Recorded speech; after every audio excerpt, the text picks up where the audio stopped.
மகிமை உண்டாவதாக. ஆசீர்வதிக்கப்பட்ட இந்த நல்ல நாளிலேயும் தேவ சன்னிதானத்தில் நாம் ஒருமித்து கூடி கர்த்தரை ஆராதிக்கவும் அவருடைய நாமத்தை உயர்த்தவும் இந்த நாட்களில் கர்த்தர் நமக்கு பாராட்டின அவருடைய பெரிய தயவுக்காய் நான் அதிகமாய் கர்த்தரை ஸ்தோத்திரிக்கிறேன். இன்றைக்கும் நம்முடைய பரிசுத்த வேதாகமத்திலிருந்து ஒரு வேத பகுதியை சிந்திக்க கர்த்தர் நமக்கு தயவு புரிவாராக. ஜெபத்தோடு இருக்கும்படி உங்களை பட்சமாய் நான் கேட்டுக்கொள்கிறேன். வலைதளத்திலே நம்மோடு இணைந்திருக்கிறவர்களையும் கர்த்தருடைய நாமத்தினாலே நான் வாழ்த்துகிறேன். சங்கீதங்களின் புஸ்தகம் 122 முதல் வசனத்தை கர்த்தருடைய ஆலயத்துக்கு போவோம் வாருங்கள் என்று எனக்கு அவர்கள் சொன்னபோது மகிழ்ச்சியாய் இருந்தேன். தலைகளை தாழ்த்தி ஜெபிப்போம்.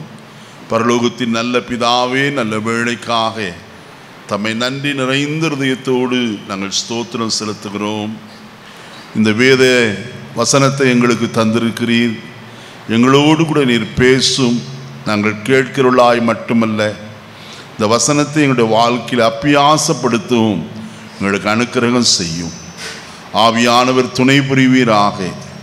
அடியனை பலப்படுத்த உம்மை மாத்திரம் உயர்த்த உதவி செய்யும்.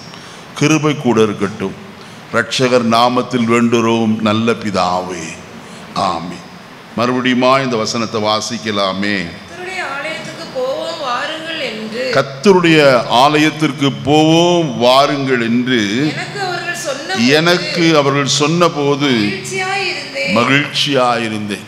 இந்த வசனத்தின்படி நமக்கு எத்தனை பேருக்கு மகிழ்ச்சி உடையவளாய் இந்த காலையில் தேவ சமூகத்திற்கு வந்திருக்கிறோம். கரங்களை உயர்த்தி ஒரு அல்லேலூயா சொல்லுவோமா? கர்த்தருடைய ஆலயத்திற்கு வருவது ஒரு பெரிய ஸ்லாக்கியம், ஒரு பெரிய ஆசீர்வாதம். கர்த்தருடைய வசனத்தில் நாம் பார்க்கிற வழியில் நாம் எல்லாரும் நன்றாய் அறிந்திருக்கிறோம். சங்கீதம் 26:8 வசனத்தில் வாசிக்கும் போது வசனம் சொல்லுகிறது, உமது ஆலயமாய் கர்த்தாவே, உமது ஆலயமாகிய வாசஸ்தலத்தையும் உமது மகிமை தங்கிய ஸ்தானத்தையும் நான் என்ன செய்கிறேன்? வாஞ்சிக்கிறேன். அப்ப கர்த்தருடைய ஆலயத்திலே என்ன இருக்கிறது? கர்த்தருடைய மகிமை தங்கி இருக்கிறது. வசனத்தில் சொல்கிறான், கர்த்தாவே உமது ஆலயமாகிய வாசஸ்தலத்தையும் மகிமை தங்கிய ஸ்தானத்தையும் என்ன செய்கிறேன்? இப்ப கர்த்தர் தங்கி இருக்கிறார். அவருடைய மகிமையும் கர்த்தருடைய ஆலயத்தில் என்ன செய்கிறது? இருக்கிறது. அதனால்தான் தாவீது சொன்னான் 27 சங்கீதம் 4 வசனத்தில், கர்த்தரிடத்தில் ஒன்றை நான் கேட்டேன், அதையே நாடுவேன். நான் கர்த்தருடைய மகிமையை என்ன செய்ய வேண்டும்? பார்க்க வேண்டும். என்னுடைய வாஞ்சை கர்த்தருடைய மகிமையை நான் என்ன செய்ய வேண்டும்? பார்க்க வேண்டும். அதற்காக வாஞ்சிக்கிறேன் என்று சொல்லி தாவீது சொல்லுகிறத நாம் பார்க்கிறோம். அவன் பார்த்தானா என்று சொல்லி நான் வசனத்தில் வாசிக்கிற வேளையில 63 சங்கீதம் 2 வசனத்தில் இப்படி சொல்லப்பட்டிருக்கிறது, இப்படியே பரிசுத்த ஸ்தலத்தில் உம்மை பார்க்க ஆசையாயிருந்து உமது வல்லமையையும் உமது மகிமையும் நான் என்ன செய்தேன்? கண்டேன். பார்க்க ஆசையாயிருந்தான். அவன் என்ன செய்தான்? கண்டு களி கூர்ந்தான் என்று எழுதப்பட்டிருக்கிறதை நாம் பார்க்கிறோம். அப்ப கர்த்தருடைய ஆலயத்திலே கர்த்தருடைய மகிமையை நாம் பார்க்க முடியும். இரண்டாவது ஒரு காரியம் 65 சங்கீதம் 4 வசனத்தில் சொல்லப்பட்டிருக்கிற ஒரு காரியம், உம்முடைய பிரகாரங்களில் வாசமாயிருக்கும்படி நீ தெரிந்து கொண்டு சேர்த்து கொள்ளுகிறவன் பாக்கியவான். உம்முடைய பரிசுத்த ஆலயமாகிய உம்முடைய வீட்டின் நன்மையினால் என்ன செய்வோம்? அப்ப கர்த்தருடைய வீட்டிலே என்ன உண்டு? நன்மை உண்டு, ஏராள நன்மை உண்டு. சங்கீதம் 23 வசனத்தில் வாசிக்கும் போது வசனம் சொல்லுகிறது, நன்மையும் கிருபையும் என்னை தொடரும் என்று எழுதப்பட்டிருக்கு. கர்த்தர் நன்மையானதை சபையிலே வைத்திருக்கிறார், தேவனுடைய வீட்டிலே வைத்திருக்கிறார். ஒரு நன்மையை சொல்ல வேண்டுமானால் பரிசுத்த ஆவியானவராகிய நன்மை. அந்த நன்மையை கர்த்தர் நமக்கு தருகிறார். சரீர சுகமாகிய நன்மையை கர்த்தர் தருகிறவராய் காணப்படுகிறார். அதனால்தான் தாவீது சொல்கிறான், உம்முடைய வீட்டின் நன்மையால் நாங்கள் என்ன செய்வோம்? திருப்தியாவோம்.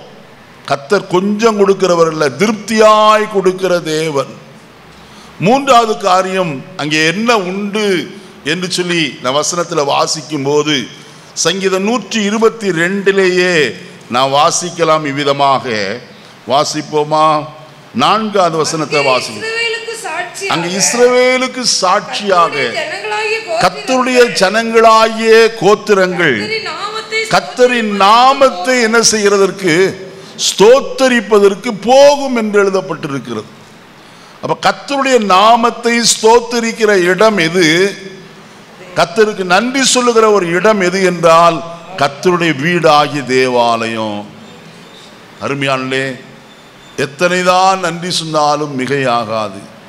காரணம், அவர் நம்முடைய ஜெபத்தை கேட்கிறவர், நம்முடைய ஸ்தோத்திர பலிகளிலே பிரியமுள்ளவராய் காணப்படுகிற கர்த்தர்.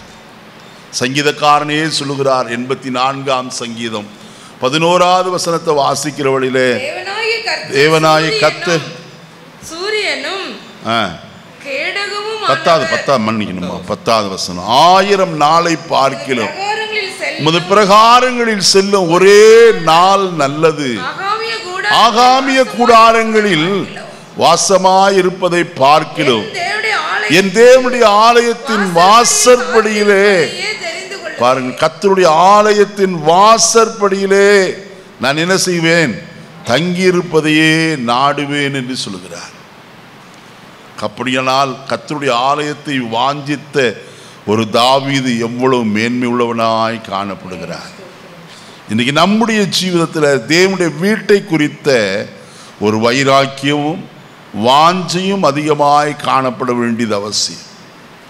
இந்த காலையிலே ஒரு நபரை குறித்து உங்களோடு கூட சுருக்கமாய் நான் சொல்ல விரும்புகிறேன். அதற்கு ஆதாரமாக பரிசுத்த லூக்கா எழுதின சுவிசேஷம் 2ஆம் அதிகாரம் 25வது வசனத்தை நான் வாசிக்க கேட்போம். லூக்கா எழுதின சுவிசேஷம் என்னும் பெயர் கொண்ட ஒரு மனுஷன், அப்பொழுது சிமியோன் என்னும் பெயர் கொண்ட ஒரு மனுஷன் எருசலேமில் இருந்தான். அவன் நீதியும் தேவ பக்தியும் உள்ளவனாயும் இஸ்ரவேலின் ஆறுதல் வர காத்திருக்கிறவனாயும் இருந்தான். அவன் மேல் பரிசுத்த ஆவி இருந்தார்.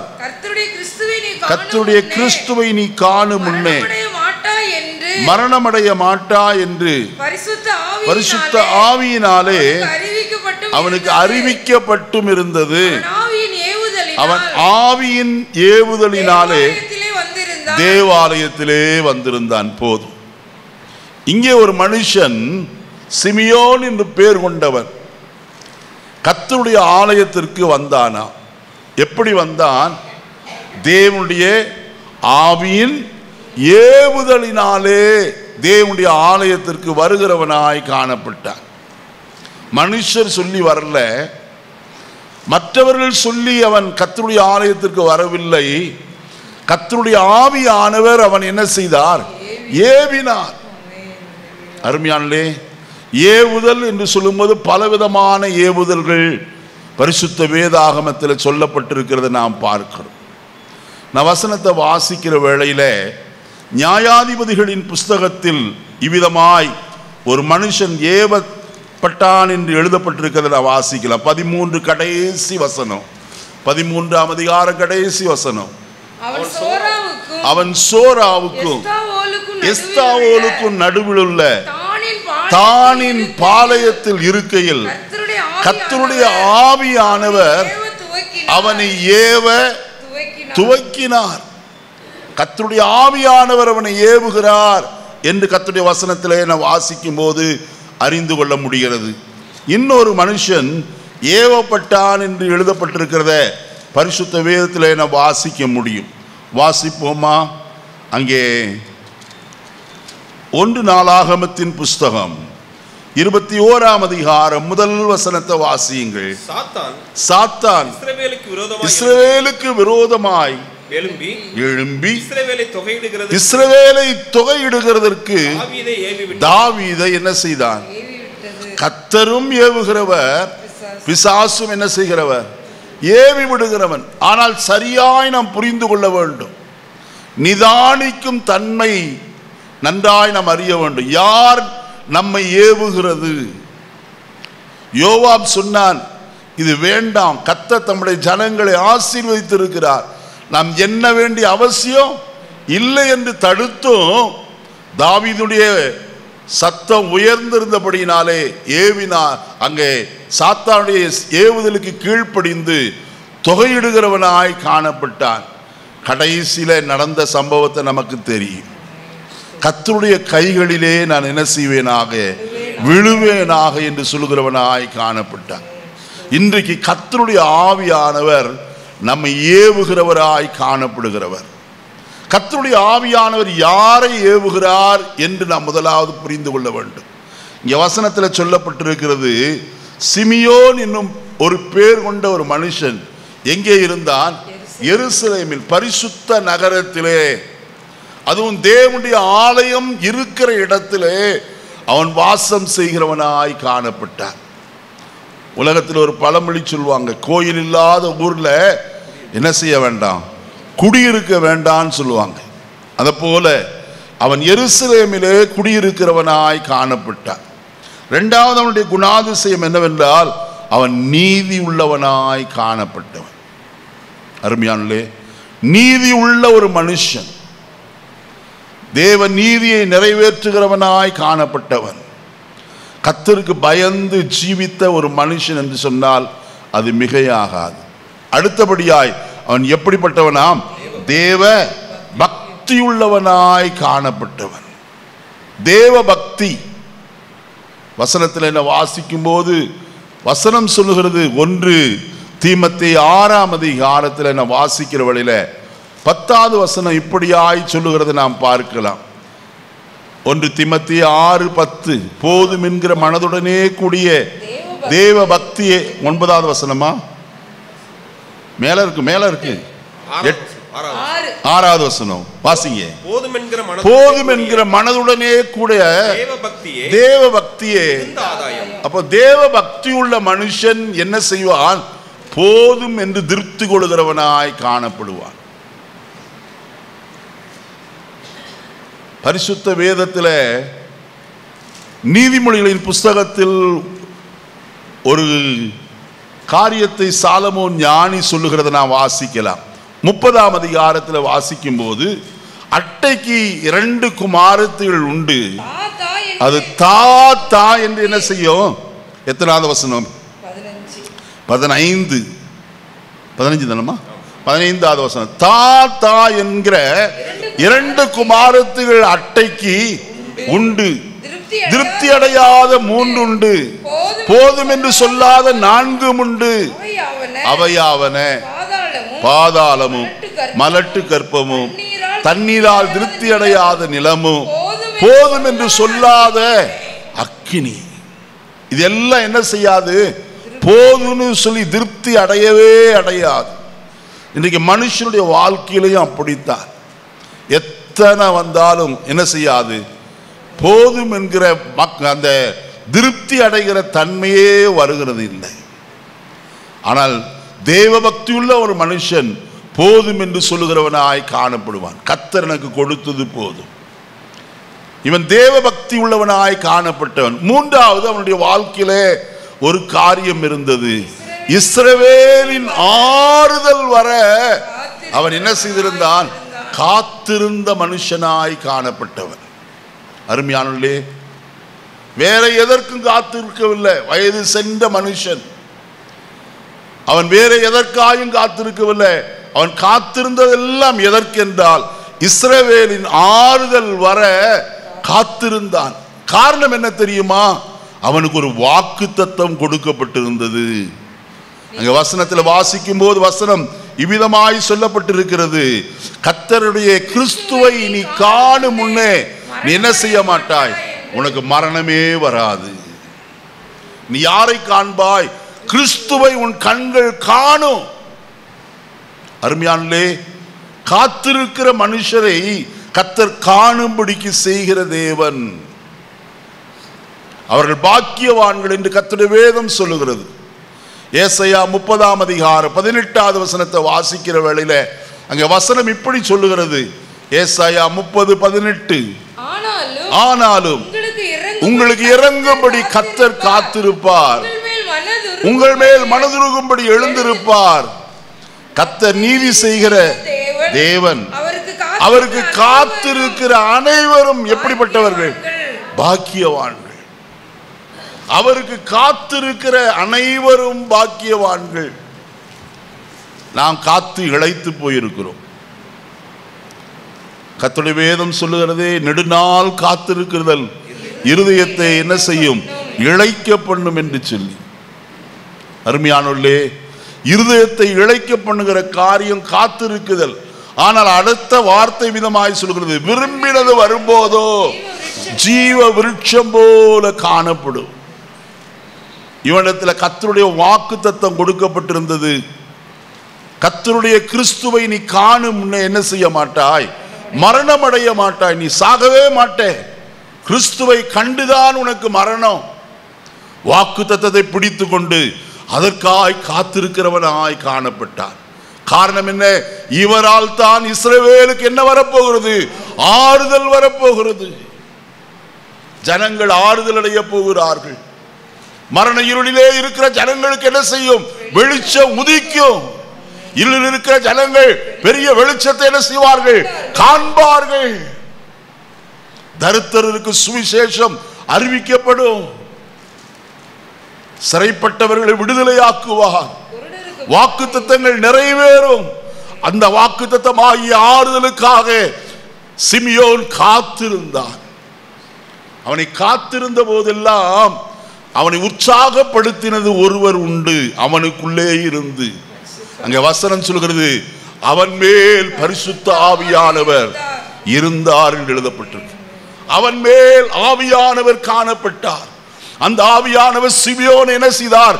பலப்படுத்தி தைரியப்படுத்தி, நிச்சயமாய் நீ காண்பாய், கர்த்தருடைய கிறிஸ்துவை நீ காண்பாய் என்பது குறித்து அவனை குறித்து உற்சாகப்படுத்துகிறவராகவே காணப்பட்டார்.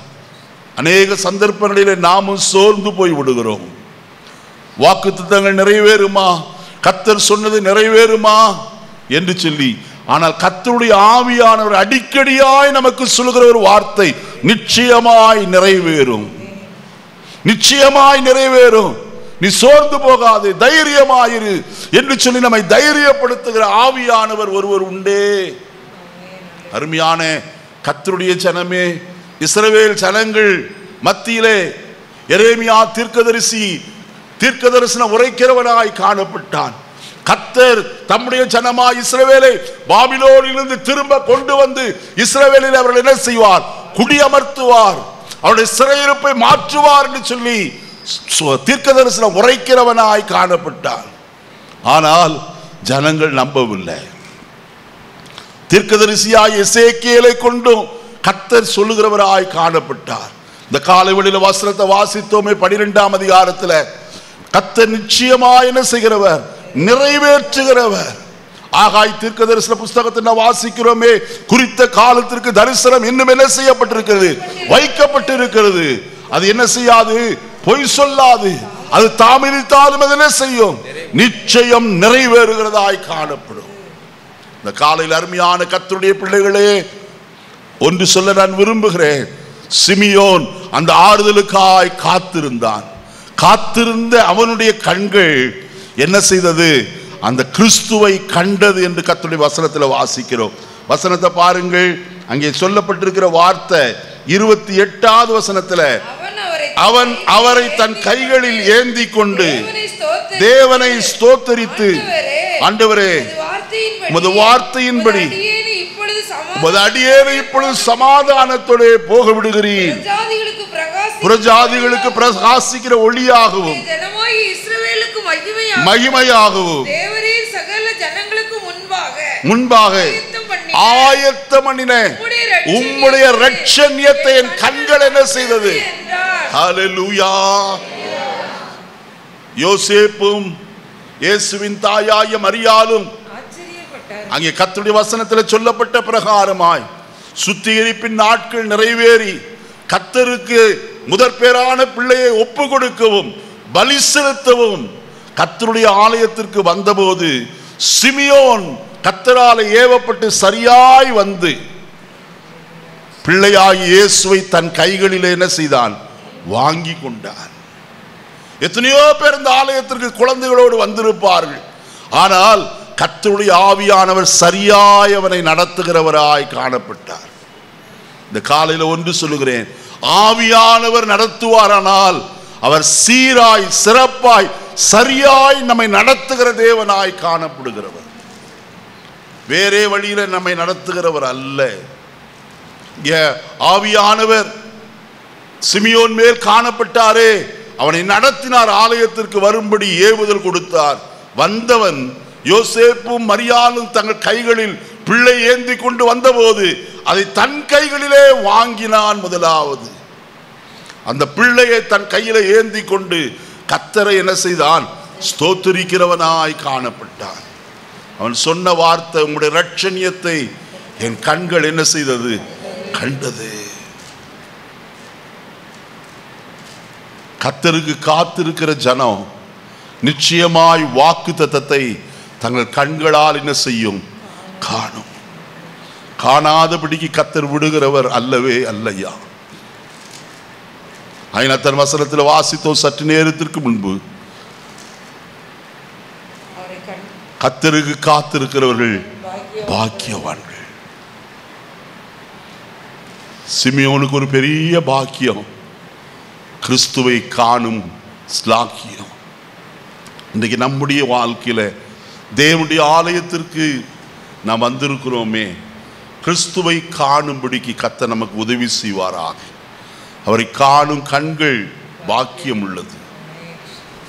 பரிசுத்த வேதாகமத்தில் அநேக சம்பவங்களிலே காத்திருந்த நபர்களை குறித்து பரிசுத்த வேதம் சாட்சியிட்டு சொல்லுகிறது. அவர்களிலே சிலரை உங்களோடு கூட இந்த காலை வேளையில நான் சொல்லும்படியாய் விரும்புகிறேன். பரிசுத்த வேதாகமத்தை சற்று திருப்பிக் கொள்வோம், வாசிப்போமா? தேவனுடைய வசனத்திலிருந்து லூக்கா எழுதின சுவிசேஷம் 2ஆம் அதிகாரம் 38வது வசனத்தை வாசிக்கலாம். அவளும் அந்நேரத்திலே வந்து நின்று கர்த்தரை புகழ்ந்து எருசலேமிலே மீட்புண்டாக காத்திருந்த யாவருக்கும் அவரை குறித்து என்ன செய்தால்?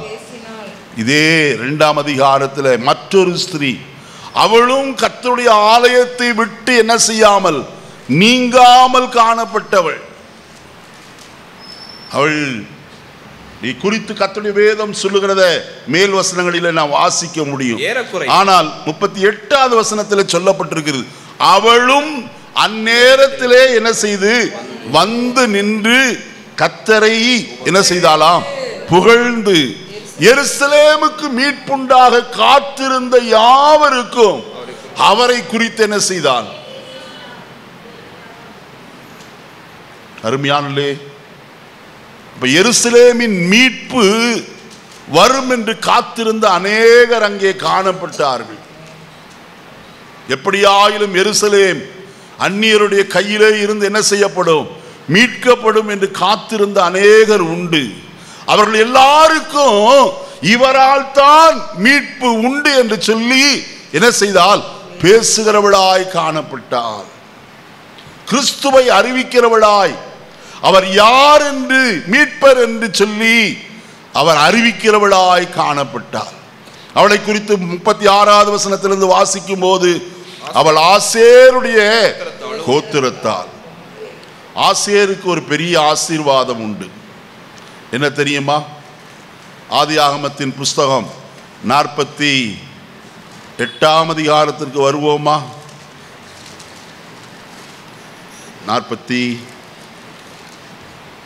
49ஆம் அதிகாரம் 20வது வசனத்தை வாசிப்போம்.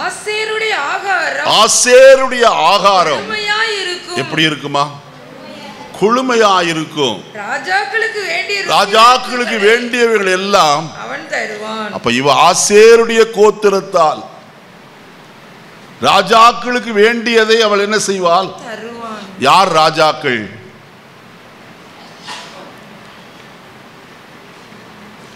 வெளிப்படுத்தின விசேஷம் 1ஆம் அதிகாரம்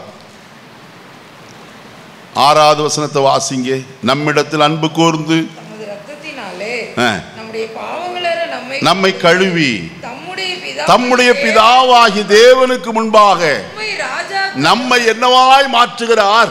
ராஜாக்களும் ஆசாரியர்களுமாய் மாற்றுகிறவர். ராஜாக்களுக்கு வேண்டிய கொழுமையானதை அவள் அறிவிக்கிறவளாய் காணப்பட்டாள். அதனால் தான் அவர் ஆசேர் கோத்திரத்தால் என்று சொல்லிக்கொள்ள பெருமை கொள்கிறேன். ஆசேருடைய கோத்திரத்தால் ராஜாக்களாகிய நமக்கு ஒரு நல்ல செய்தியை சொல்லுகிறாள். இயேசுவே யார்? மீட்பர். ஒரு அல்லேலூயா சொல்லுங்களே. அவர் அல்லாதபடிக்கு நமக்கு பாவ மன்னிப்பாகி மீட்பு இல்லை.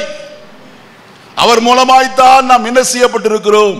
மீட்கப்பட்டிருக்கிறோம் என்று கர்த்தருடைய வேதம் திட்டமாய் சொல்லுகிறது. அருமையாளே, 2வது காரியம், அவள் பானுவேலின் குமாரத்தியும் அன்னாள் என்னும் தீர்க்கதரிசியா இருந்தால் முதல் 7 வருஷம் புருஷனுடனே வாழ்ந்து அதிக வயது சென்றவளுமாயிருந்தால் 84 வயதுள்ள அந்த விதவை தேவாலயத்தை விட்டு என்ன செய்யல? பாருங்க, தேவனுடைய ஆலயத்தை விட்டு நீங்காதபடிக்கு அவள் செய்து வந்த காரியம், இரவும் பகலும் உபவாசித்து ஜெபம் பண்ணி ஆராதனை செய்து கொண்டு வந்தார். அவளும் இயேசுவை காணும் ஸ்லாக்கியம் உண்டாயிற்று. கிறிஸ்துவை காண வேண்டுமானால் கர்த்தருடைய ஆலயத்தில் நாம் வர வேண்டும். 2வது, இரவும் பகலும் என்ன செய்ய வேண்டும்? உபவாசித்து ஜெபம் பண்ணி கர்த்தரை என்ன செய்யணும்? ஆராதிக்க வேண்டும். அப்படிப்பட்டவர்களுக்கு கர்த்தர் என்ன செய்கிறார்? தம்மை வெளிப்படுத்தி காட்டுகிறவராய் காணப்படுகிறார். இப்ப எருசலேமில் எத்தனையோ பேர் இருந்தார்கள். எதற்கு இருந்தார்கள்? இஸ்ரவேலின் மீட்பு வர காத்திருந்தவர்கள். எப்படியாகிலும் இந்த அடிமைத்தனத்திலிருந்து ஒரு மீட்பு கிடைக்க வேண்டுமே என்று சொல்லி. ஆனால் அவர்கள் நினைத்த மீட்பு என்ன? ராயனுடைய அரசாங்கம் அவர்களை அடிமைப்படுத்தி வைத்திருக்கிறதே, அதிலே இருந்து ஒரு மீட்பு கிடைக்க வேண்டும் என்று சொல்லி. ஆனால் இந்த மீட்பரோ நம்முடைய பாவத்தினுடைய வல்லமையிலிருந்து நம்மை மீட்கும்படியாய் இந்த உலகத்திற்கு வந்தவர் என்று அவரை குறித்து என்ன செய்தால்? பேசுகிறவளாய் காணப்பட்டார். என்னை கேட்கிற கர்த்தருடைய ஜனமே, ஜனங்கள் எல்லாரும் ஆகாரத்தினால் அவர்கள் திருப்தி அடைந்த போது அவர்கள் செய்த காரியம், இயேசுவை தங்களுக்கு ராஜாவாக்கும்படிக்கு அவரை பிடித்து கொள்ள பார்த்தார். அவரோ அவரை விட்டு என்ன செய்தார்? அப்புறம் கடந்து போகிறவராய் காணப்பட்டார். இயேசு சொல்லும் போது சொன்னார் பிலாத்துக்கு முன்பதாய், என்னுடைய ராஜ்யம் இந்த உலகத்திற்கு உரியது அல்ல. அப்படி இருந்திருந்தால் என்னுடைய சீஷர்கள் அதற்காக என்ன செய்திருப்பார்கள்? போராடி இருப்பார்கள். இந்த ராஜ்யம் அல்ல, அவருடைய ராஜ்யம் இனி என்ன செய்ய போகிறது? வரப்போகிறது. ஒவ்வொருவருக்குள்ளும் கர்த்தர் தம்முடைய சிங்காசனத்தை ஸ்தாபிக்க விரும்புகிறார். எப்படி? நம்முடைய பாவத்திற்காய் கல்வாரி சிலுவையில் அவர் அடிபட்டு தம்முடைய விலையேற பெற்ற ரத்தத்தை சிந்தி அதன் மூலமாய் ஜனத்தை விலைக்கிரயம் கொடுத்து வாங்கி அவர்களுக்குள்ளே வாசம் பண்ண அவர் என்ன செய்கிறார்? விரும்புகிறார். அந்த மீட்பு தான் மேலான மீட்பாய் காணப்படுகிறது. பாவத்திலிருந்து மீட்கப்படுகிற ஒரு மீட்பு மாத்திரமல்ல, இந்த பாவ உலகத்திலே இருந்தே கர்த்தர் நம்மை மீட்கும்படியாய் இனி என்ன செய்ய போகிறார்? திரும்ப வரப்போகிறவராய் காணப்படுகிறார். நம்மை ரட்சிக்கும்படிக்கு நிச்சயமாய் மீட்பர். வசனத்தில் வாசிக்கும் போது வசனம் சொல்கிறது, மீட்பர் சியோனிலிருந்து என்ன செய்வார்? வருவார். அவர் நிச்சயமாய் வருவேன் என்று சொன்னவர் நிச்சயம் வருவார் என்பதில் யாதொரு சந்தேகம் இல்லை. அப்ப மீட்புண்டாக காத்திருந்தவர்களுக்கு இந்த அருமையான அன்னாள் இயேசுவை குறித்து பேசுகிறவளாய் காணப்பட்டார். அவர் செய்கிற ஊழியத்தினுடைய காரியங்கள் எல்லாவற்றையும் அவர் மூலமாய் மனுக்குலத்திற்கு கிடைக்க போகிற ரட்சிப்பு மேன்மையானது என்று சொல்லி அவள் பேசுகிறவளாய் காணப்பட்டாள். இன்றைக்கு நாம் ரட்சிக்கப்பட்டிருக்கிறோமே, கர்த்தருடைய ஆலயத்திற்கு வருகிறோமே, மற்றவர்களுக்கு கிறிஸ்துவை அறிமுகப்படுத்துகிறவர்களாய் நாம் காணப்படுகிறோமா? நான் வெறுமையா இருக்கலாகாது. நமக்கு கிடைத்த நாட்கள் கொஞ்சம். நம்மை பார்க்கிலும் பிசாசுக்கு ரொம்ப அறிவு இருக்கு. என்ன அறிவு தெரியுமா? தனக்கு கொஞ்ச காலம் மாத்திரமே உண்டென்று அறிந்து அநேகரை என்ன செய்கிறான்? விசுவாசத்தை விட்டு வழி விலகி போக பண்ணுகிறவனாய் காணப்படுகிறார். இன்றைக்கு உலகத்தில் அக்கிரமம் பயங்கரமாய் பெருகி கொண்டு வருகிறது. இந்த அக்கிரமம் நிறைந்த உலகத்தில் இருந்து நம்மை மீட்டு கொண்டிருக்கிறாரே. கலாத்தியருக்கு நிருபத்தில் 1ஆம் அதிகாரத்தில் நான் வாசிக்கும் போது வசனம் இவ்விதமாய் சொல்லப்படுகிறத நாம் பார்க்கலாம். கலாத்தியருக்கு நிருபம் 1ஆம் அதிகாரம் 4வது வசனம். அவர் நம்மை இப்பொழுது இருக்கிற பொல்லாத பிரபஞ்சத்திலிருந்து விடுவிக்கும்படி நம்முடைய பிதாவாகிய தேவனுடைய சித்தத்தின்படியே நம்முடைய பாவங்களுக்காக தம்மை தாமே என்ன செய்தார்? எதற்கு? இந்த பொல்லாத பிரபஞ்சத்திலிருந்து, இந்த உலகம் பொல்லாதது, பொல்லாங்கனாகிய பிசாசுக்குள்ளே இந்த உலகம் காணப்படுகிறது. ஜனங்களை எவ்விதமாய் தன் பக்கம் இழுக்க வேண்டுமோ அவ்வளவா இழுக்கிறவனாய் காணப்படுகிறார். மாத்திரமல்ல, விசுவாசிகளையும் இன்றைக்கு அநேக வஞ்சகமான உபதேசத்தை சொல்லி அவன் மாறுபாடான காரியங்களுக்குள்ள வழி நடத்துகிறவனாய் காணப்படுகிறார். மெய் சத்தியத்தில் நடக்க விடாதபடிக்கு, சத்தியத்தை கை கொள்ளக்கூடாதபடிக்கு மாறுபாடானவர்களை போதித்து அவர்களை வழி விலகி பண்ணுகிறவனாய் காணப்படுகிறார். காரணம் என்ன? தனக்கு கொஞ்ச காலம் மாத்திரமே உண்டென்று அவன் நன்றாய் அறிந்திருக்கிறார். இன்னைக்கு நாம் அறிந்திருக்கிறோமா? நமக்கு கொஞ்ச காலம்தான் உண்டு, அதற்குள்ளே ஆத்தும ஆதாயம் செய்ய வேண்டும் என்கிற ஒரு தனியாத தாகம் நமக்குள்ளே தேவை. இனி 3வது ஒரு நபரை குறித்து நான் வசனத்தின் மூலமாக உங்களோடு சொல்ல விரும்புகிறேன்.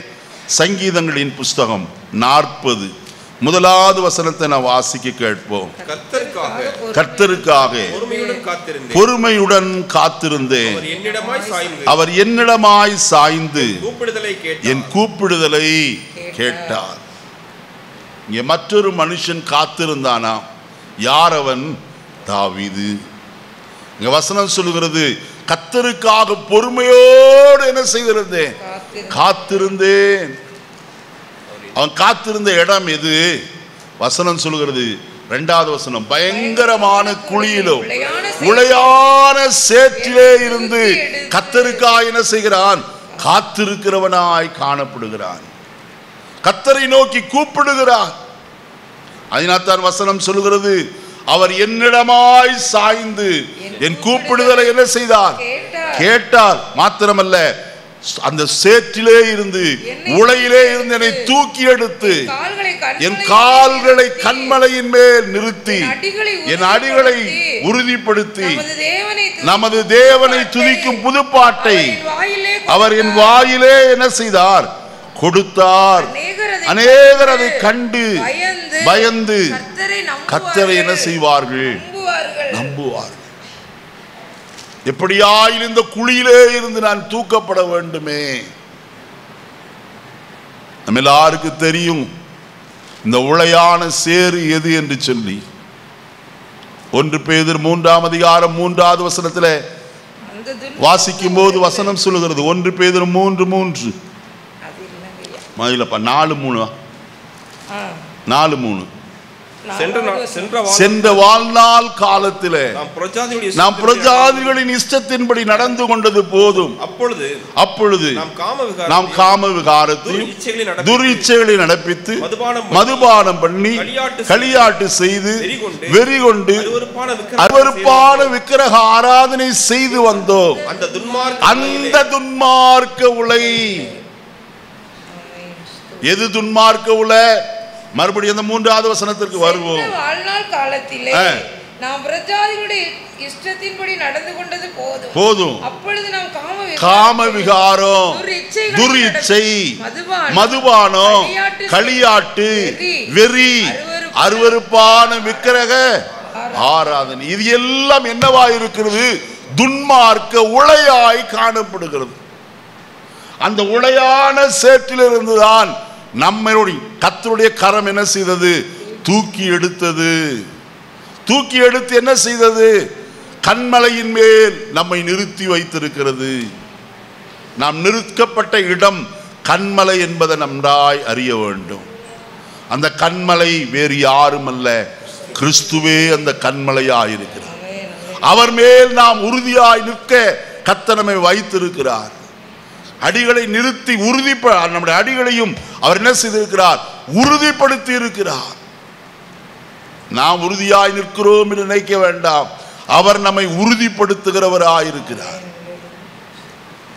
நீ வசனத்தை வாசித்தீங்கன்னா நாம் உறுதியாய் இருக்க வேண்டிய காரியத்தை குறித்து பரிசுத்த வேதம் திட்டமாய் சொல்லுகிறது. கொலோசியருக்கு எழுதின நிருபம் 2ஆம் அதிகாரம், கொலோசியர் 2ஆம் அதிகாரம் வாசிப்போமா? 6வது வசனத்தை வாசிப்போம். ஆகையால் நீங்கள் கர்த்தராகிய கிறிஸ்து இயேசுவை ஏற்றுக்கொண்டபடியே அவருக்குள் வேறு கொண்டவர்களாகவும் அவர் மேல் கட்டப்பட்டவர்களாகவும் அவருக்குள் நடந்து கொண்டு நீங்கள் போதிக்கப்பட்டபடியே விசுவாசத்தில் உறுதிப்பட்டு. எதிலே உறுதிப்பட வேண்டும்? கர்த்தர் மேல இருக்கிற விசுவாசத்தில் உறுதி உள்ளவர்களாக இருக்க வேண்டும். எந்த புயல் காற்று வீசினாலும், கோராவளி காற்று வீசினாலும் அசையாதபடிக்கு உறுதியாய் நாம் நிற்க வேண்டியது அவசியம். எதிலே? கர்த்தர் மேல் வைத்திருக்கிற விசுவாசத்தில். அப்போஸ்தலனாகிய பேதுருவும் அதை குறித்து சொல்லும் போது அவர் இவ்விதமாய் சொல்லுகிறத நாம் பார்க்கலாம். வாசிப்போமா?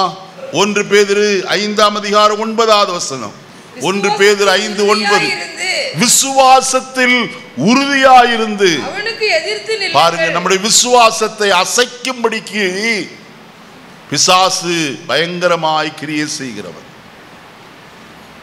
வேதத்தில் நான் வாசிக்கிற வேளையில விசுவாசத்துக்கு தான் என்ன வருகிறது?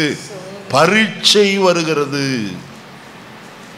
யாக்கோபின் நிருபம் 1ஆம் அதிகாரத்தில் வாசிப்போமானால் அங்கே கர்த்தருடைய வசனம் இப்படி சொல்லப்பட்டிருக்கிறது. வாசிப்போமா? யாக்கோபின் நிருபம் 1ஆம் அதிகாரம் வாசிப்போம். கர்த்தருடைய வசனத்தை 3வது வசனம். உங்கள் விசுவாசமானது விசுவாசத்தின் பரீட்சையானது போதும். அப்போ விசுவாசத்துக்கு என்ன உண்டு? பரீட்சை உண்டு. இன்னொரு வசனத்தை நான் உங்களுக்கு சுட்டி காட்டுகிறேன். வாசிப்போம். ரோமருக்கு எழுதின நிருபம், ரோமருக்கு எழுதின நிருபம் 5ஆம் அதிகாரம் 3வது வசனத்திலிருந்து வாசிப்போம். அது மாத்திரமல்ல, உபத்திரவம் பொறுமையையும் பரீட்சையையும். ஆமா, 2வது வசனத்திலிருந்து வாசிங்க. அவர் மூலமாய் நாம் இந்த கிருபையில் பிரவேசிக்கும் ஸ்லாக்கியத்தை விசுவாசத்தினால் பெற்று நிலை கொண்டிருந்து தேவ மகிமையை அடைவோம் என்கிற நம்பிக்கையினாலே மேன்மை பாராட்டுகிறோம். அது மாத்திரமல்ல, உபத்திரவம் பொறுமையையும் பொறுமை பரீட்சையும் பரீட்சை நம்பிக்கையும் உண்டாக்கும் என்று நாங்கள் அறிந்து எங்களுடைய உபத்திரவங்களிலேயும் என்ன செய்கிறோம்? மேன்மை பாராட்டுகிறோம். விசுவாசத்தில் உறுதியாய் காணப்பட வேண்டும். அந்த உறுதியாய் காணப்படுகிறது தான் நமக்கு என்னத்தை கொடுக்கும் தெரியுமா? தைரியத்தை கொடுக்கும். வேதம் தெளிவாய் சொல்லுகிறது. 2 பேதுரு 1 அதிகாரம் 5வது வசனத்தை வாசிங்க. 2 பேதுரு 1:5. இப்படி இருக்க நீங்கள் அதிக ஜாக்கிரதை உள்ளவர்களாய் உங்கள் விசுவாசத்தோட. அப்ப பாருங்க, விசுவாசம் யாருக்குள்ள இருக்குதோ அவர்கள் எப்படி இருப்பார்கள்? தைரியமாய் காணப்படுவார்கள். அதனால்தான் இயேசு கேட்டார், ஏன் உங்களுக்கு விசுவாசம் இல்லாமல் போயிற்று? ஏன்? பயந்தார்கள். போதகரே, நாங்கள் மடிந்து போகிறது உமக்கு கவலை இல்லையா என்று சொன்னார்கள். தூங்குறவன் தான் முதல் சாவான். ஆனா அதெல்லாம் அவங்க நினைக்கல. இயேசு தூங்கி கொண்டிருந்தாரே, அவரை போய் எழுப்பி, நாங்கள் மடிந்து போகிறது உமக்கு இவங்களுக்கு நீச்சல் தெரியாதா? நல்லா நீச்சல் தெரியும். அந்த கடல்ல எத்தனையோ வருஷங்கள் பழகினவர்கள். ஆனாலும் அவங்க சொல்ற வார்த்தை என்ன? சூழ்நிலையை கண்டு பயம். இன்னைக்கு நம்முடைய ஜீவிதத்தில் எத்தனையோ காரியங்கள் இருந்தோம், சில நேரத்தில் நாம் பயந்து நடுங்கி காணப்படுகிறோம். என்ன ஆயிருமோ, ஏதாயிருமோ? நான் ஒன்றுக்கும் பயப்பட வேண்டிய அவசியம் இல்லை. விசுவாசத்துக்கு விரோதமாய் புயற்காற்று வீசினாலும் விசுவாசத்தின் நாயகர், அதை எப்படிதான் சொல்ல வேண்டும் என்றால், வசனத்தில் வாசிக்கிறோம், எபிரேயர் 12ஆம் அதிகாரம் முதல் வசனத்தில், விசுவாசத்தை துவக்குகிறவரும் முடிக்கிறவருமாயிருக்கிற இயேசு. மலையாளத்தில் விசுவாசத்தின் நாயகன் என்று அப்படிதான் வசனம் சொல்லுது. விசுவாசத்தின் நாயகன், துவக்கி விடுகிறவர் அவர். நம்மோடு கூட நம்முடைய விசுவாசத்தை துவக்கி விட்டாரே, நம்மை விசுவாசத்தில் வழுவி போவதை அவர் விடுவாரா? நம்முடைய விசுவாசத்திலிருந்து வழுவி போக ஒரு நாளும் அவர் நம்மை அனுமதிக்க மாட்டார். இந்த காலையில் ஒன்று நான் சொல்ல விரும்புகிறேன். அந்த குழியிலே இருந்து நம்மை தூக்கி எடுத்து கண்மலையின் மேல் நிறுத்தி நம்முடைய அடிகளை உறுதிப்படுத்தி, அடுத்தது நமது தேவனை துதிக்கும் புதுப்பாட்டை அவருடைய வாயில், நம்முடைய வாயில் என்ன செய்கிறவர்? கொடுக்கிறவர். கர்த்தரை துதிக்கிற பாட்டு. அது என்ன பாட்டு? Not the old song, new song என்று எழுதப்பட்டது. புது பாடல். கர்த்தர் நம்முடைய வாயில் என்ன செய்கிறார்? தருகிறவராய் காணப்படுகிறார். கர்த்தரை உயர்த்துகிற பாட்டு. மனுஷனை உயர்த்துகிற பாட்டு அல்ல. இன்னைக்கு உலகத்தில் மனுஷரை உயர்த்துகிற பாட்டு ஏராளம் இருக்கு. ஆனால் தேவனை உயர்த்துகிற பாடல் நம்முடைய வாயிலிருந்து புறப்பட வேண்டியது அவசியம். நீ அடுத்த ஒரு காரியத்துக்குள்ள கடந்து போகும். வாசிப்போம். லூக்கா எழுதின சுவிசேஷம் 23ஆம் அதிகாரம் 51வது வசனத்தை வாசிக்கலாம். லூக்கா 23:51. அவன் யூதருடைய பட்டணங்களில் ஒன்றாகிய அரிமத்தியாவிலிருந்து வந்தவனும் தேவனுடைய ராஜ்யத்திற்கு காத்திருந்தவன். அருமையானே, மறுபடியும் முதல்ல இருந்து சொல்லுகிறேன், இஸ்ரவேலின் ஆறுதல் வர காத்திருந்த மனுஷன். இரண்டாவது, இஸ்ரவேலுக்கு மீட்புண்டாக காத்திருந்த கூட்டத்தார். மூன்றாவது வசனத்தில் வாசித்தோம், தேவனுடைய ராஜ்யத்திற்கு குழியிலே காணப்பட்ட நாம் காத்திருந்தோம். எதற்கு? அதிலே இருந்து உயர்த்தப்படும்படியாக, பாவ குழியிலே இருந்து உயர்த்தப்படும்படியாய் கர்த்தரை நோக்கி அபயமிட்டோம். அதற்காய் அவருடைய உதவிக்காய் என்ன செய்திருந்தோம்? காத்திருந்தோம். அவர் உதவி செய்தார் என்று பார்த்தோம். இங்கே நாலாவது காரியம், தேவனுடைய ராஜ்யம் வர காத்திருந்த யார்? யோசேப்பு. அரிமத்திய ஊரானாகிய யோசேப்பு. நல்ல கவனிங்க. இவனை குறித்து கர்த்தருடைய வேதம் என்ன சொல்லுகிறது? வாசிப்போமா அந்த வசனத்தை? 51வது வசனம் 23:51. அவன் யூதருடைய பட்டணங்களில் ஒன்றாகிய அரிமத்தியாவிலிருந்து வந்தவனும் தேவனுடைய ராஜ்யத்திற்கு காத்திருந்தவனும் யூதருடைய ஆலோசனைகளுக்கும் செய்கைக்கும் சம்மதியாதவனுமாய் காணப்பட்டவன். இவனுடைய குறித்து 50வது வசனத்திலிருந்தே நான் வாசிக்கிறேன். யோசேப்பு எனும் பேர் கொண்ட ஒரு ஆலோசனைக்காரன். நல்ல கவனிங்க. இவன் ஆலோசனைக்காரனாய் காணப்பட்டவன். அநேகருக்கு ஆலோசனை சொல்லுகிற நல்ல ஒரு மனுஷன். இரண்டாவது அங்க வசனம் சொல்லுகிறது, அவன் உத்தமனும் நீதிமானுமாய் காணப்பட்டவன். அவன் உத்தமன், அவன் நீதிமான். அடுத்ததான் வசனம் சொல்லுகிறது, அவன் தேவனுடைய ராஜ்யம் வர என்ன செய்திருந்தான்? காத்திருந்தான். அருமையானே, நம்முடைய ஜீவிதத்தில் தேவ ராஜ்யம் வர காத்திருக்கிறோமா? அந்த எதிர்பார்ப்பு நமக்கு தேவை. அவன் நீதியும் உத்தமனுமாய் நீதிமானுமாய் காணப்பட்டானே, அவனுடைய எதிர்பார்ப்பெல்லாம் வேற ஒன்று அல்ல, தேவராட்சியம் வர வேண்டும். இயேசு சொல்லும் போது சொன்னார், தேவனுடைய ராட்சியம் உங்களுக்குள் என்ன செய்திருக்கிறது? வந்திருக்கிறது. என்றைக்கு கிறிஸ்துவை நாம் ஏற்றுக்கொள்கிறோமோ அன்றைக்கு அவருடைய ராட்சியம் நமக்குள்ளே என்ன செய்யப்படுகிறது? ஸ்தாபிக்கப்படுகிறது. அவர்தான் நம்மை ஆளுகை செய்கிறவராய் காணப்படுகிறவர்.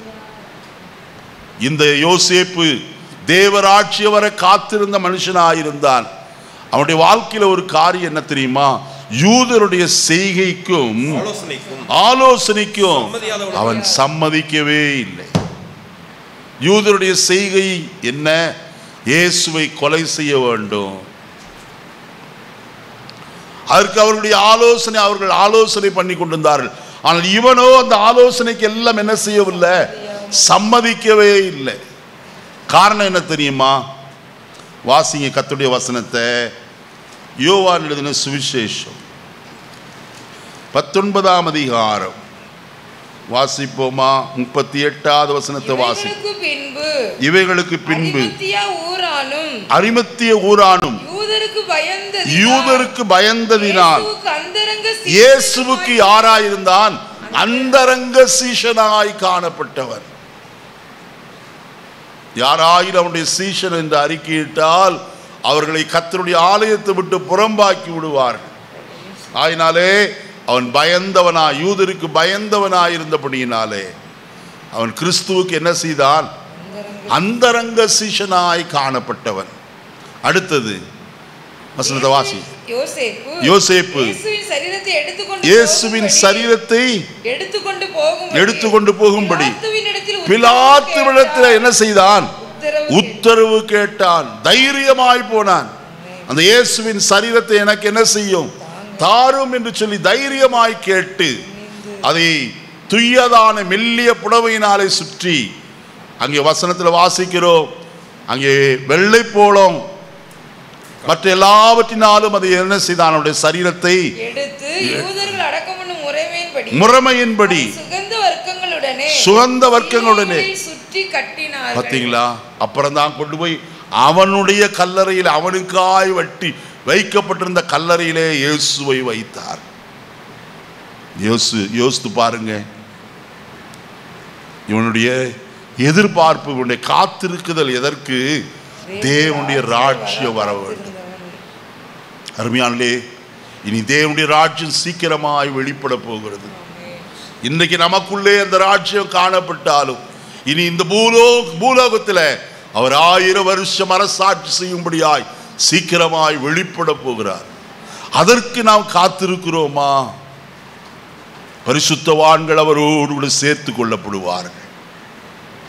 நமக்கு காத்திருக்கிறோடைய தகுதி என்ன? நீதியும் உத்தமமும் காணப்பட வேண்டும். அவருடைய சீஷராய் நாம் காணப்பட வேண்டும். அவருக்காய் சாட்சியாய் நிற்கிறோமா? நீ 5வது காரியத்துக்குள்ள கடந்து போவோம். அப்போஸ்தலர் 1ஆம் அதிகாரம் 5ஆம் வசனத்தை வாசிக்கலாம். அப்போஸ்தலர் 1:5. ஆகையால் நீங்கள் எருசலேமை விட்டு போகாமல் என்னிடத்தில் கேள்விப்பட்ட பிதாவின் வாக்குத்தத்தம் நிறைவேற என்ன செய்யுங்கள்? பிதாவின் வாக்குத்தத்தம் என்ன? லூக்கா 24:49. என் பிதா வாக்குத்தத்தம் பண்ணினதை நான் உங்களுக்கு என்ன செய்கிறேன்? நீங்களோ நான் உங்களுக்கு அனுப்புகிறேன். நீங்களோ உன்னதத்திலிருந்து வரும் பலனால் தரிப்பிக்கப்படுவரேக்கும். இயேசு பிதாவினுடைய வாக்குத்தத்தத்தை சீஷர்களுக்கு சுட்டி காண்பிக்கிறார். அவருடைய வாக்குத்தத்தம் என்ன? யோவேல் தீர்க்கதரிசியின் புஸ்தகம் 2ஆம் அதிகாரம் 26வது வசனத்தை வாசிப்போம். யோவேல் 2:26. இதோ நான் 26. அதற்கு பின்பு நான் மாம்சமான யாவர் மேலும் என் ஆவியை என்ன செய்வேன்? ஊற்றுவேன். பிதாவுடைய வாக்கு தத்தம் அது. அந்த ஆவியானவர் பெற்றுக்கொள்ளும்படியாய் சீஷரை பார்த்து சொன்னார், நீங்கள் போய் எருசலேம் நகரத்தை விட்டு போகாமல் என்னிடத்தில் நீங்கள் கேள்விப்பட்ட வாக்கு தத்தம் நிறைவேற என்ன செய்யுங்க? காத்திருந்தாங்க. அவங்க போனாங்க. மார்க்குவின் மேல் வீட்டிலே போய் 120 பேராய் கூடி வந்திருந்தார்கள். அவர்கள் எல்லாரும் 10 நாட்களும் ஜெபத்திலும் வேண்டுதலிலும் என்ன செய்திருந்தார்களா? தரித்திருந்தார்கள். ஒரு மனதோடு தரித்திருந்தார்கள். அப்போஸ்தலர் 2ஆம் அதிகாரம் சொல்லுகிறது, பெந்தேகோஸ்தே என்னும் நாள் வந்தபோது அவர்கள் எல்லாரும் ஒருமனப்பட்டு ஓரிடத்தில் வந்திருந்தார்கள். அப்பொழுது பலத்த காற்று அடிக்கிற முழக்கம் உண்டாகி வீடு முழுவதையும் நிரப்பிற்று. அவர்கள் காணப்பட்டு அவர் ஒவ்வொரு மேலும் என்ன செய்தது? வந்து அமர்ந்தது. அவர்கள் எல்லாரும் பரிசுத்த ஆவியினாலே என்ன செய்யப்பட்டு? நிரப்பப்பட்டு. அருமையானவர்களே, வாக்கு தத்தத்தின் ஆவியை அவர்கள் பெற்றுக்கொண்டார்கள். அதற்காக தான் காத்திருந்தார்கள். பெற்றுக்கொண்டார்கள். கர்த்தர் தங்களுக்கு தந்தளின வெவ்வேறு வரத்தின்படியே வெவ்வேறு பாஷைகளில் என்ன செய்தார்கள்? பேச தொடங்கினார்கள் என்று வேதம் சொல்கிறது. கர்த்தருடைய ஆவியானவர் நாம் பெற்றுக்கொள்ள வேண்டும். அநேகர் நினைக்கிறது, இது ஏதோ உளர்றாங்கய்யா, இதே நமக்கு எதுக்கு, இது வேண்டாம். அல்ல. அந்நிய பாஷையில பேசுகிறவன் தேவனோடு என்ன செய்கிறான்? ரகசியங்களை பேசுகிறவனாய் காணப்படுகிறான். தேவனோடு ரகசியத்தை பேசுகிற மேன்மையான ஒரு அனுபவம் பரிசுத்த ஆவியை பெற்றுக்கொள்கிறதிலே உண்டு. பரிசுத்த ஆவியானவர் நிச்சயம் பெற்றுக்கொள்ள வேண்டும் என்று வேதம் திட்டமும் தெளிவுமாய் சொல்கிறது. கர்த்தருடைய வசனத்தில் என்ன வாசிக்கும் போது வசனத்தில் நாம் இவ்விதமாய் வாசிக்கலாம். ரோமருக்கு எழுதின நிருபம் 8ஆம் அதிகாரத்தில் நான் வாசிக்கும் போது வசனம் சொல்லுகிறது இவ்விதமாய். வாசிப்போமா? 26வது வசனம். அந்தபடியே ஆவியானவரும் நமது பலவீனங்களில் நமக்கு உதவி செய்கிறார். ஏற்றபடி வேண்டிக் கொள்ள வேண்டியது இன்னதென்று அறியாமல் இருக்கிறபடியால் ஆவியானவர் தாமே வாக்கு கடங்காத பெருமூச்சுகளோடு நமக்காக வேண்டுதல் செய்கிறார். ஆவியானவர் உதவி செய்கிறவராய் காணப்படுகிறவர். எப்போது நாம் எப்படி ஜெபிக்க வேண்டும் என்று தெரியாது இருக்கும் போது ஆவியானவர் நமக்குள்ளே இருந்து என்ன செய்கிறார்? நமக்காக வேண்டுது. அங்க வசனத்தை நீங்க நல்லா கவனிச்சீங்கன்னா தெரியும். வசனம் சொல்லுகிறது, அந்தபடியே ஆவியானவரும் நமது பலவீனங்களில் நமக்கு உதவி செய்கிறார். நாம் ஏற்றபடி வேண்டிக் கொள்ள வேண்டியது இன்னதென்று அறியாமல் இருக்கிறபடியால் ஆவியானவர் தாமே வாக்கு கடங்காத பெருமூச்சுகளோடு நமக்காக, நல்ல கவனிக்கணும், யாருக்காக? நமக்காக, எனக்காக அவர் வேண்டுதல் செய்கிறார். அந்த ஆவியானவர் எவ்வளவு அவசியம். இரண்டாவது ஒரு காரியம், 15வது வசனத்தை வாசிப்போம். அந்தபடியே திரும்பவும் பயப்படுகிறதற்கு நீங்கள் அடிமைத்தனத்தின் ஆவியை பெறாமல் அப்பா பிதாவே என்று கூப்பிட பண்ணுகிற புத்திர சுவிகாரத்தின் ஆவியை பெற்றிருக்கிறோம். ஹல்லேலூயா. பயப்படுகிறதற்குரிய ஆவி அல்லையா. நம்மை நம்முடைய பிதாவாகிய தேவனை அப்பா பிதாவே என்று கூப்பிடத்தக்கதான புத்திர சுவிகாரத்தின் ஆவியை பெற்றோம்.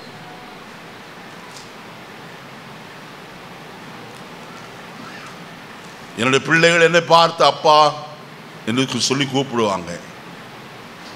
சபையில அநேகரும் என்னை அப்பா என்று சொல்கிறார்கள். அது தவறில்லை.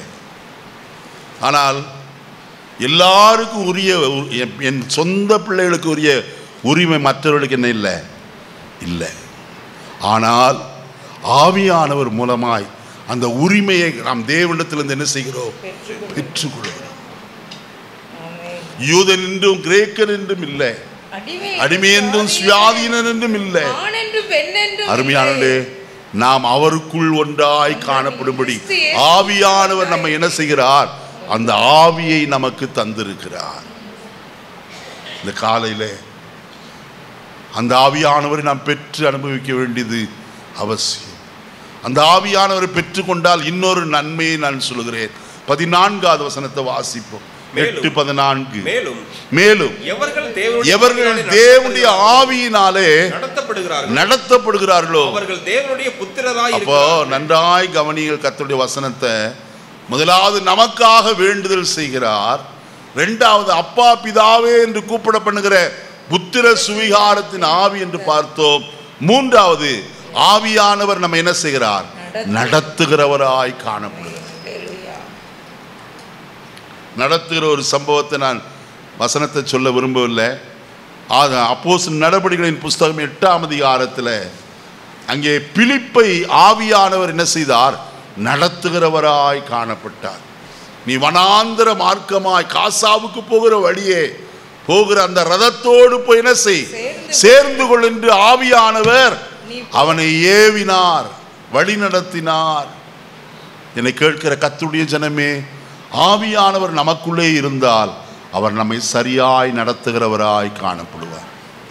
வழி இதுவே, இதிலே நடவுங்கள் என்று சொல்லுகிற சத்தத்தை உங்கள் காதுகள் என்ன செய்யும்? கேட்கும். அவர் வழி நடத்துகிற ஆவியானவர். நீ 6வது காரியத்திற்குள்ள கடந்து போவோம், வாசிக்கலாம். ரோமருக்கு நிருபம் 8ஆம் அதிகாரம் 23வது வசனத்தை வாசிப்போம். அதுவும் அல்லாமல் ஆவியின் முதற் பலன்களை பெற்ற நாமும் கூட நம்முடைய சரீர மீட்பாகிய புத்திர சுவிகாரம் வருகிறதற்கு காத்திருந்து நமக்குள்ளே தவிக்கிறோம். என்னை கேட்கிற கர்த்தருடைய மக்களே, தர்மியான காலை வழியில ஒன்றை நன்றாய் அறிந்து கொள்ளுங்க. விசுவாசிக்குள்ளே ஒரு தவிப்பு காணப்பட வேண்டியது அவசியம். அதற்கு மேல் வசனத்தை வாசிப்பீர்களானால் அங்கே சொல்லப்பட்டிருக்கிறது, ஆகையால் நமக்கு தெரிந்திருக்கிறபடி இதுவரைக்கும் சர்வ சிருஷ்டியும் ஏகமாய் தவித்து பிரசவ வேதனைப்படுகிறது. எது? சர்வ சிருஷ்டிகளும் எல்லாம் அவரால் உண்டாக்கப்பட்ட எல்லாம் அவருடைய மீட்புக்காக என்ன செய்கிறது? தவித்து கொண்டிருக்க, பிரசவ வேதனைப்படுகிறது. அதுவும் அல்லாமல் ஆவியின் முதற் பலன்களை பெற்ற நாமும் எதற்கு காத்திருக்கிறோம்? புத்திர சுவிகாரம் வருகிறதற்கு ஆவலோடு காத்திருக்கிறோம். எதற்கு? சரீர மீட்பாகிய புத்திர சுவிகாரம். இந்த சரீரம் என்ன செய்யப்படும்? மீட்கப்படும். அது ஒரு புத்திர சுவிகாரமாய் காணப்படுகிறது. இந்த வசனத்தில் வாசிக்கிறோம், ஆவியின் முதற் பலன்கள் என்று எழுதப்பட்டிருக்கிறது. யாரு? யார் முதற் பலன்கள்?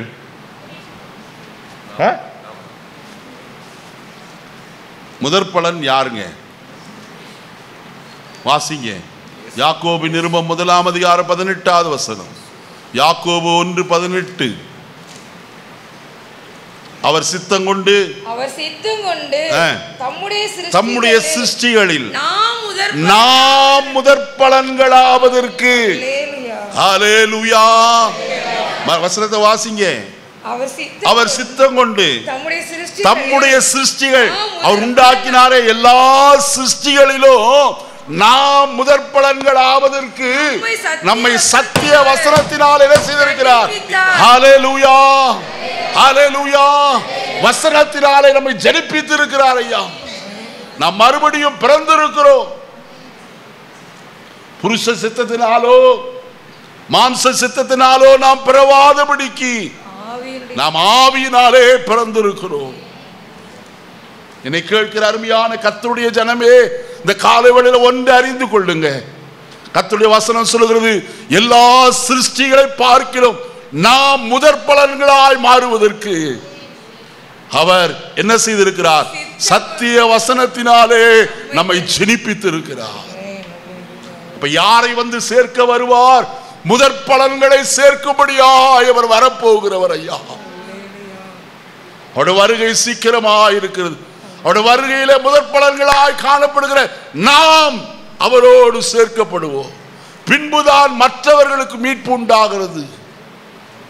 புறஜாதியாராகிய நமக்கு யாரெல்லாம் இயேசு கிறிஸ்துவின் மரணத்தின் மேலே விசுவாசம் வைத்து அவருடைய ரத்தத்தினாலே பாவமறை கழுவப்பட்டு அவரை சொந்த இரட்சகராய் ஏற்றுக்கொண்டு கர்த்தருடைய வழிகளிலே நடக்கிறார்களோ அவர்களை சேர்க்கத்தான், அவர்களுக்கு தான் சரீர மீட்பை கொடுக்கும்படிக்கு இயேசு மறுபடியுமாய் மத்திய ஆகாயத்தில் வெளிப்பட போகிறார்.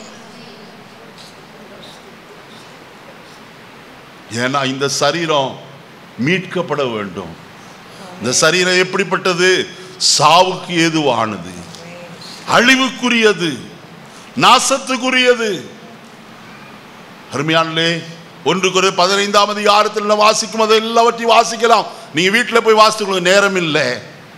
இப்படிப்பட்ட சரீரத்தை நம்முடைய மகிமையுள்ள சரீரத்திற்கு ஒப்பாக என்ன செய்ய போகிறாராம்? மறுரூபப்படுத்த போகிறார். அங்க வசனத்தை இங்க வாசினா சூரியனுடைய மகிமை வேறே, சந்திரனுடைய மகிமை வேறே, நட்சத்திரங்களுடைய மகிமை வேறே. நட்சத்திரங்களிலே நட்சத்திரத்திற்கு வேறு மகிமைகள் கொடுக்கப்பட்டிருக்கிறது.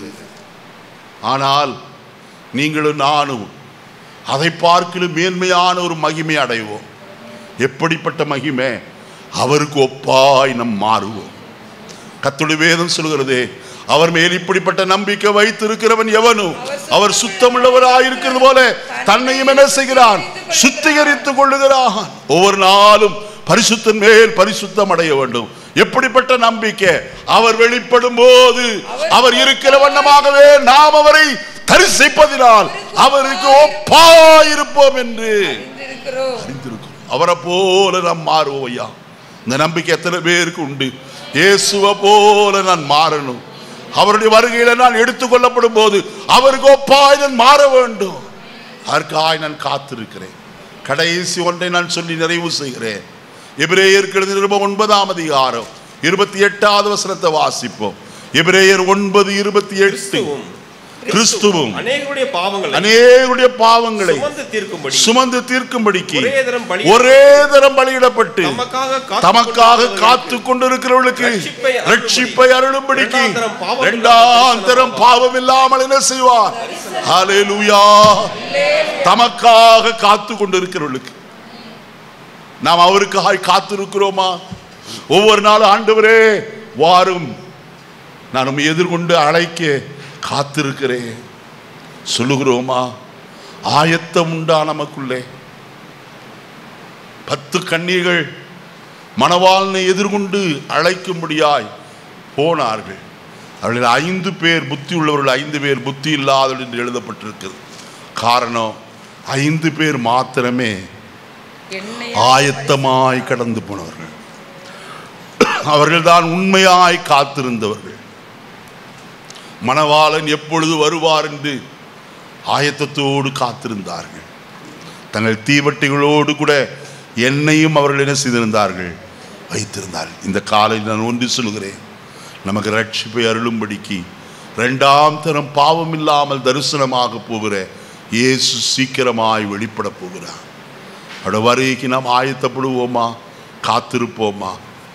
ஒருவேளை நாட்கள் கடந்து போய் கொண்டிருக்கலாம், ஆனால் சீக்கிரத்தில் அவைகளெல்லாம் சம்பவிக்கும். ஸ்வீடன் நாட்டில் இப்பொழுதே நெற்றியில் 666 என்கிற முத்திரை பதிக்கப்பட்டு வருகிறது. இப்போ வலது கையில் பெருவிரலில் பதிக்கப்படுகிறது. அங்கே வாங்குறதும் கொள்ளுகிறதற்கும் இப்படிப்பட்ட சிஸ்டம். இப்போ நம்மகிட்ட எல்லாரும் கேஷ் இல்லை, எல்லாருக்கும் என்னவா இருக்கிறது? Card system. இன்னும் கொஞ்ச நாள் என்ன ஆயிரும்? சிப்பு பதிக்கணும்னு சொல்லுவான், அதுக்கு எல்லாரும் உடன்படுவார். இல்லாவிட்டால் ஒன்றையும் வாங்கவும் விற்கவும் முடியாது. ஆகையினால் இந்த அருமையான காலை வழி நான் ஒன்று சொல்கிறேன், இவைகள் வருவதற்கு முன்பு கர்த்தர் சீக்கிரமாய் வெளிப்படுவார். இந்த சம்பவங்கள் நடக்க போவதற்கு முன்பதாய் நம்முடைய மணவாளனாய் இயேசு சீக்கிரமாய் வெளிப்பட போகிறார். அதனால் தான் யாக்கோபு சொல்கிறார், இதோ வாசற்படியிலே வந்து நிற்கிறார் என்று சொல்லி. இனி தூரம் இல்லை, ஒரு அடி எடுத்து வைத்தால் போதும், நாம் அவரோடு சேர முடியும். ஆகையால் காத்திருப்போம். கர்த்தர் சீக்கிரமாய் வரப்போகிறார். நம்முடைய எல்லாரும் எழுந்திருப்போமா? கர்த்தரை நோக்கி பார்ப்போம். இன்றைக்கு காத்திருக்கிற ஒரு அனுபவத்தை குறித்து உங்களோடு நான் பகிர்ந்து கொள்ள நேர்ந்தது. தேவனுடைய ஆலயத்திற்கு போவோம் வாருங்கள் என்று அவர்கள் எனக்கு சொன்னபோது மகிழ்ச்சியாயிருந்தேன். முதலாவது கர்த்தருடைய ஆலயத்திற்கு கர்த்தருடைய ஏவுதலால் சிமியோன் கடந்து வந்தான். அவன் இஸ்ரவேலின் ஆறுதல் வர காத்திருந்தவன். இரண்டாவது, அன்னாள் இஸ்ரவேலுக்கு மீட்புண்டாக காத்திருந்த யாவருக்கும் இயேசுவை குறித்து பேசுகிறவளாய் காணப்பட்டாள். மூன்றாவது, அரிமத்திய ஊரானாய் யோசேப்பு தேவனுடைய ராட்சிய வர காத்திருந்த மனுஷன். நாலாவது, கர்த்தருக்காய் குழியிலே இருந்து தூக்கி எடுக்கப்படும்படியாய் காத்திருந்த தாவீது. ஐந்தாவது, பரிசுத்த ஆவியை பெற்றுக்கொள்ளும்படி காத்திருந்த அருமையான சீஷர்கள். ஆறாவது காரியம், சரீர மீட்பு உண்டாக காத்திருக்கிற நாம். ஏழாவது காரியம், கிறிஸ்துவின் இரண்டாம் வருகைக்காக ஆவலோடு காத்திருக்கிற தேவனுடைய சபை. இன்னைக்கு நாம் எந்த இடத்துல இருக்கிறோம்? ஏதோ ஒன்றிலே அல்ல, இந்த 7 காரியங்களுக்காக நாம் காத்திருக்க வேண்டியது அவசியம். கர்த்தர் நம்ம ஏற்கனவே பயங்கரமான குழியிலிருந்து தூக்கி விட்டார், அது சரி. ஆனால் மீது 6 காரியங்களுக்காய் நாம் காத்திருக்க வேண்டியது அவசியம். காத்திருப்போம். மணவாளனோடு சேர்ந்து நித்தியத்தில் ஆளுகை செய்ய கர்த்தர் நமக்கு தயவு புரிவாராக. ஜெபிப்போமா? பரலோகத்தின் நல்ல பிதாவே, நல்ல வேளைக்காய் ஸ்தோத்திரம். இந்த காலை வேளையில் நம்முடைய பரிசுத்த சன்னிதானத்தில் நாங்கள் ஒருமித்து கூடி வர எங்களுக்கு நீர் பாராட்டின இரக்கத்திற்கு ஸ்தோத்திரம். எங்களை தாழ்த்தி உங்களுடைய கரத்தில் ஒப்பு கொடுக்கிறையா. எங்களோடு நீர் பேசினேன் கர்த்தாவே. நாங்கள் காத்திருக்க வேண்டிய காரியத்தை குறித்து எங்களோடு நீர் இடைப்பட்டதற்காக ஸ்தோத்திரம். நாங்கள் கர்த்தாவே ஸ்தோத்திரம். தேவனுடைய ராஜ்யத்திற்காக காத்திருந்தேன் ஆண்டவரே. அரிமத்திய ஊரானாகிய யோசேப்பை போல எப்பொழுது எங்களை தூக்கி விடுவீர் என்று காத்திருந்த தாவீதை போல ஆண்டவரே ஸ்தோத்திரம். இன்னும் பாவத்தின் குழியில யாராயில் இருப்பாளா உம்மாலே கரம் பிடித்து தூக்கப்பட, இந்த பாவ உளையின் சேற்றிலிருந்து விடுவிக்கப்பட அவருடைய சத்தத்தை கேட்டு கிரியை செய்யும்படியாய் ஜெபிக்கிறோம். ஆண்டவரே, தேவனுடைய ராஜ்யம் வர காத்திருந்த யோசேப்பையும் போல நாங்களும் காத்திருக்கிறோம். ஆண்டவரே ஸ்தோத்திரிக்கிறோம். ஆண்டவரே, ஏவுதலினாலே கர்த்தருடைய ஆலயத்திற்கு வந்திருந்த சிமியோனை போல கர்த்தாவே இஸ்ரவேலின் ஆறுதல் வர காத்திருந்தவர். கர்த்தாவே, மீட்புண்டாக காத்திருந்த யாவருக்கு அன்னால் பேசினாலே பரிசுத்த ஆவிக்காய் காத்திருக்கிற அனுபவம், எங்களுடைய சரீர மீட்பு அடைய வேண்டும் என்று காத்திருக்கிற அனுபவம், கர்த்தருடைய 2ஆம் வருகைக்காய் காத்திருக்கிற அந்த மேன்மை எங்களுக்குள்ளே கர்த்தர் தர வேண்டும் என்று ஜெபிக்கிறோம். வசனம் கேட்ட ஒவ்வொருவரையும் ஆசீர்வதியும். உம்முடைய கிருபை தங்கி இருக்கட்டும். ரட்சகர் நாமத்தில் வேண்டும்.